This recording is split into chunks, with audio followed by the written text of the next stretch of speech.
If you think that your life is hard and you're giving up on that because you think your life is unfair, think again. I was 18 years old when I got married.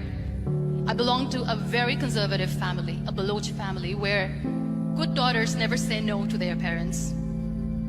My father wanted me to get married, and all I said was, if that makes you happy, I'll say yes. And of course, it was never a happy marriage. Just about after 2 years of getting married, about 9 years ago, I met a car accident. Somehow my husband fell asleep and the car fell in the ditch. He managed to jump out, saved himself. I'm happy for him.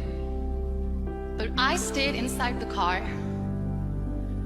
and I sustained a lot of injuries. The list is a bit long. Radius ulna of my right arm were fractured. The wrist was fractured.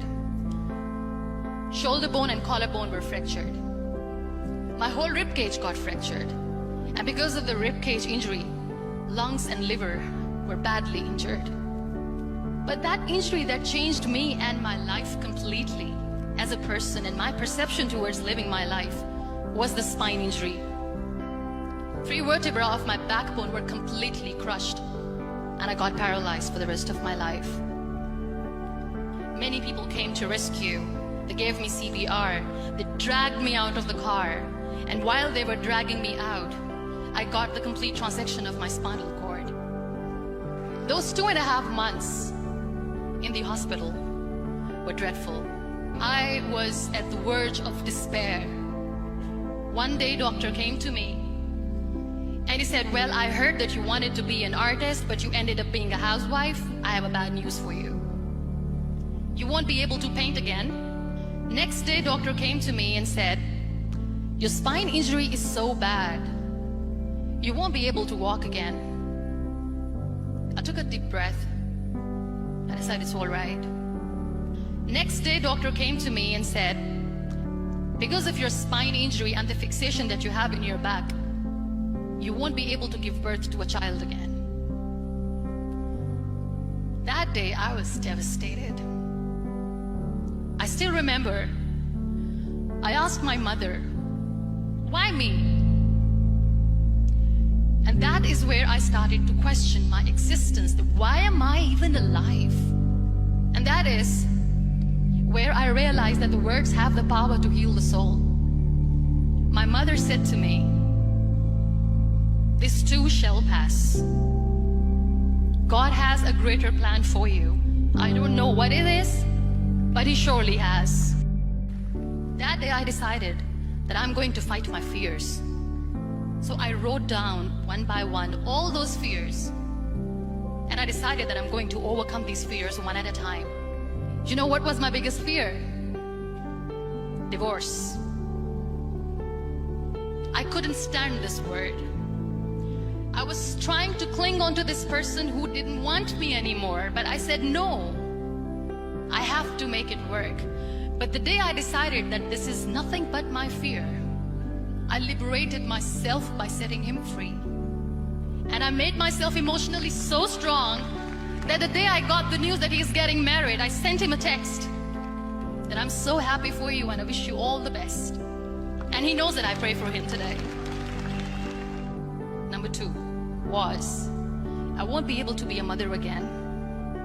And that was quite devastating for me. But then I realized there are so many children in the world, all they want is acceptance.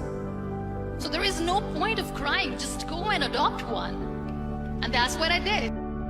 2 years later, I got this call from a very small city in Pakistan. I got a call and they said, are you Muniba Mazari? There is a baby boy and would you like to adopt? And when I say yes, I could literally feel the labor pain. I said, yes, yes, I am going to adopt him. I am coming to take him home. So when you accept yourself the way you are, the world recognizes you. It all starts from within. We have this amazing fantasy about life. This is how things should work. This is my plan. It should go as per my plan.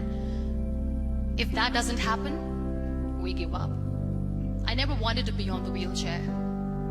Never thought of being on the wheelchair. This life is a test and a trial, and tests are trials are never supposed to be easy. So when you are expecting ease from life, and life gives you lemons, then you make the lemonade, and then do not blame life for that, because you were expecting ease from a trial.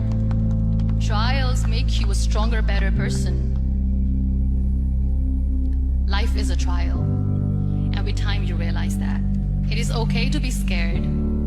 It is okay to cry. Everything is okay, but giving up should not be an option. They always say that failure is not an option. Failure should be an option, because when you fail, you get up, and then you fail, and then you get up, and that keeps you going. There are so many people in the world who are dreaming to live a life that you are living right now. You have no idea. Embrace each and every breath that you are taking. Celebrate your life. Live it. Don't die before your death. Live your life fully. Accept yourself the way you are. Be kind to yourself. Real happiness lies in gratitude. So be grateful, be alive, and live every moment.